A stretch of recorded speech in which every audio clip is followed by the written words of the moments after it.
रामं रामानुजं सीता भरतं भरतानुजं सुग्रीवं वायुसुतं च प्रणमामि पुनः पुनः। नमस्तु रामाय सलक्ष्मणाय देव्ये च तस्यै जनकात्मजाय।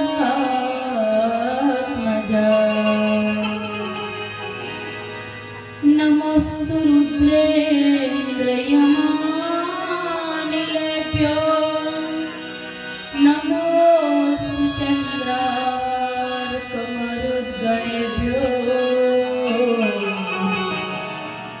नमोस्तु चन्द्रार्कमरुद्गणेभ्यो।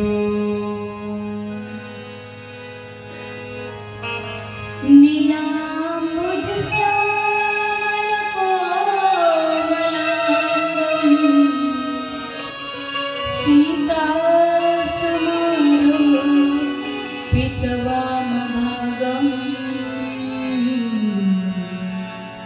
पाणो महासायकचारुचापं नमामि रामं रघुवंशनाथं।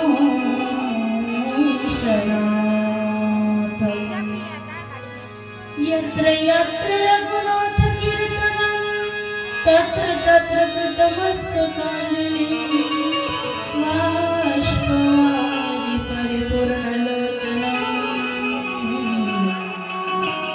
मारुतिं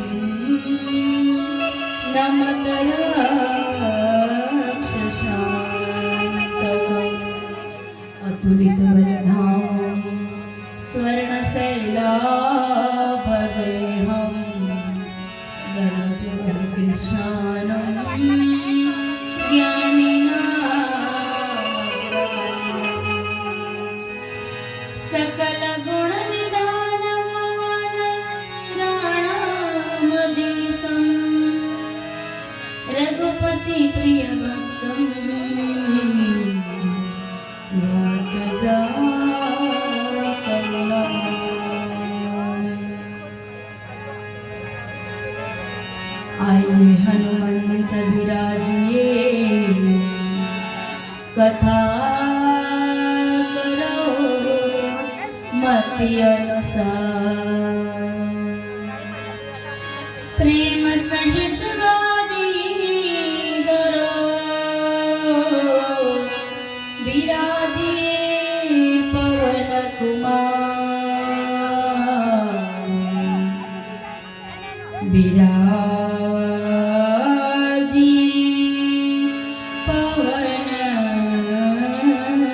कुमार। बाबा रखियो लाज हमार। बंदो श्री तुलसी के चरण जिन्हें किन्हों जग का। कल समुद्र उड़त लखियों प्रगटे सप्त जहां। प्रगटे सप्त जहां। बंधो गुरुपद पद्म परागा। सूरज सुभाषण सरस अनुरागा। श्री गुरुपद नखमणि गण ज्योति सुमिरत दिव्य दृष्टि होती।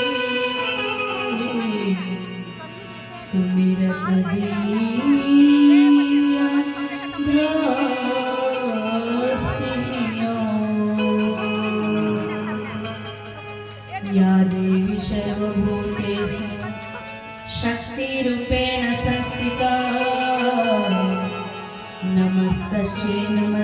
नमस्तस्यै नमस्तस्यै नमो नमः।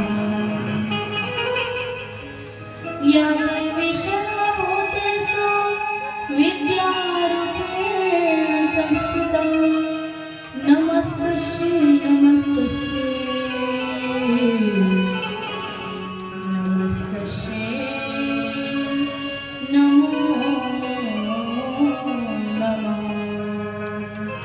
सिया राम मैं सब जग जाने करम प्रणाम जोर जोग पाने। बोलिए सच्चिदानंद भगवान की जय। वीर बजरंग बली की जय। ग्राम देवता की जय। स्थान देवता की जय। आइए कथा में प्रवेश करने से पहले भगवान की स्तुति कर ले। आगे कथा में बढ़ेंगे, लेकिन उसके पहले भगवान की स्तुति करें। मिलके श्री राम जय जय राम, श्री राम जय जय राम, श्री राम जय जय राम, श्री राम जय जय राम, श्री राम जय जय राम।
सद्गुरुदेव भगवान की, गोस्वामी तुलसीदास जी महाराज की जय। आओ कथानो आज 5मो दिवस। गई काले आपणे बधाए खूब सरस काले सरस मजानो भगवान शिव अने मां पार्वतीजीना विवाह प्रसंगने आपणे माण्यो, परंतु लग्न करावीने छोड़ी दीधेला आपणे ए कथाने आजे थोड़ी आगळ जवा दईशुं। पण आजना कथामां उपस्थित मारा वडीलो, भाईओ, बहनों, माताओ अने प्रत्येक दिवस जे एक आसने कथा सांभળી રહ્યા છે ને એવા અમારા આંબી આયા, બરદાવાળા સોમા બાબા, સવિતાબેન, મને સારું લાગ્યું કે એ લોકોએ એક આસનથી 5 દિવસની કથા સાંભળી। આજે 5મો દિવસ છે, કાલે 6ઠો દિવસ। અને ખરેખર પાંડુભાઈ આ કથાનો નિયમ છે કે श्रद्धा ने विश्वास थी जो आ कथा एक आसने बेसीने एक जगह बेसीने 9 दिवस जे व्यक्ति सांभळे ने आ कथा तो कल्पवृक्ष छे। जे इच्छे जे मन में धारणा करे ए मळी जाय। आ कल्पवृक्ष राम कथा एक कल्पवृक्ष छे। एवा बधा भक्तो आपणे सौभाग्यशाળી छे के घणीवार एम कहे ने कि गणेश भाई पत्रकार छे ने ए आजना जमानामां नारद जी नुं काम करे। ए समय नारद जी અહીંથી ત્યાં જતા, नारद जी ने कोई रोकी नहीं सकते। ए कृष्ण भगवान ने तावी जाए द्वारिका तो कंस ने त्यावी जाए, वैकुंठ में जाए, गौलोक में जाए, जहां ने गमे त्यां जाए अने सारी खबर सारा लोको सुधी पहोंचाडे। काले में कीधु तो एक बात, नारद जी को श्राप मिला। किसका? तो राजा दक्ष का। राजा दक्ष એટલે राजा दक्ष नो श्राप મળ્યો ને નારદ જીને। એનું કારણ એ હતું કે એ રાજા દક્ષ ને જેટલા બાળકો થાય ને એ બાળકો થયા પછી ગુરુકુળમાં ભણવા જાય। આપણે આજે કેમ સ્કૂલમાં મોકલાવીએ, એ સમયે ગુરુકુળ હતા, સંતોના સાનિધ્યમાં ભણવા જતા। તો ગુરુકુળમાંથી ભણીને રજા પડે ને એટલે નારદજી રસ્તામાં લાગી રહે। જેટલા છોકરા આવે ને कहां जा रहे हो, ક્યાં જાઓ છો? તો કે શિક્ષણ પૂરું થઈ ગયું, હવે ઘરે જઈએ, ગૃહસ્થ આશ્રમમાં પ્રવેશ કરશું। તો નારદજી કે क्या गृहस्थ आश्रम में रखा है, अरे चलो साधु बाबा बन जाओ, साधु बाबा बन जाओ। तो नारदजी तो પોતાની બિરાદરીને વધારવાનો તો એને શોખ હોય ને ભાઈ, એટલે બધા બાળકો જેટલા છોકરા દક્ષ રાજાને થાય ને એને બધાને સાધુ બનાવે, બધાને સાધુ બનાવે। દક્ષ રાજા રાહ જોયા કરે કે ઘરે આવે નહીં છોકરાઓ। એક દિવસે એક વખતે એક છોકરો લાસ્ટ દક્ષ રાજાને જોયું કે આ હવે જોઈએ શું છે એમને। રાજા દક્ષને ખબર પડી કે આ તો નારદજીની કરામાત છે। તો રાજા દક્ષ બી રથમાં બેસીને નારદજી હતા ત્યાં પહોંચી ગયા અને નારદજીને કે નારદ તું મારા છોકરાઓને સાધુ બનાવે છે ને, તો હું તને શ્રાપ આપું કે જા તું કોઈ પણ જગ્યાએ 10 મિનિટથી વધારે નહીં ટકે, એવા હું તને શ્રાપ આપું। નારદજીને દુઃખ ન થયું। નારદજી કે વાહ, શિરોધાર્ય છે તમારો શ્રાપ ભલે છે પણ શ્રાપને બી આશીર્વાદ સમજી લીધા। આશીર્વાદ સમજીને કે કદાચ હું એક જગ્યાએ સાધનામાં લીન થઈ જતે ને તો આ સાધુ બનાવવાનું કામ બંધ થઈ જતે, પણ હવે હું જગ્યા જગ્યાએ જઈશ ને તો હવે વધારે જગ્યાએ જઈશ, તો મેં વધારે લોકોને સાધુ બનાવીશ, વધારે લોકો સાથે સત્સંગ થાઈશ। એટલે જેમ બને એમ વધારે લોકોના કાનમાં સત્સંગ પડે। આ મનુષ્ય દેહ આપણને 84 લાખ યોનિમાં ફરી ફરીને આવ્યા પછી મળ્યું છે અને આ મનુષ્ય દેહની શ્વાસ જે છે એ શ્વાસોને આપણે એમ જ વ્યર્થ વેડફી દેવાની છે, એ તો માન્ય નથી। પણ આજે આંબાપાડા ગામના લોકો સૌભાગ્યશાળી છે કે આજે અહીંયા આપણે 5 દિવસથી કથાનું રસપાન કરી રહ્યા છે. ભંડારાની સાથે કથા હું રોજ કહું છું, પૂળો વિઠોબા પૂળો પોટોબા અને મગ વિઠોબા, પણ તે છતાંય આપણે બાયસાલા કદાચ દૂધ કાઢુલા વાર લાગો હવે ગાયે હાથ પોસા હા, પણ આપણે તો ડાંગી હમણા આપણે થોડા જને તેને આઈકુલા આપણે પદર ના કરુલા સા, એટલે આપલા ઉદ્ધાર નહીં હોય, એટલે આપલા આહાને કોડાક બી લોક सांगतील આશીર્વાદ આશીર્વાદ.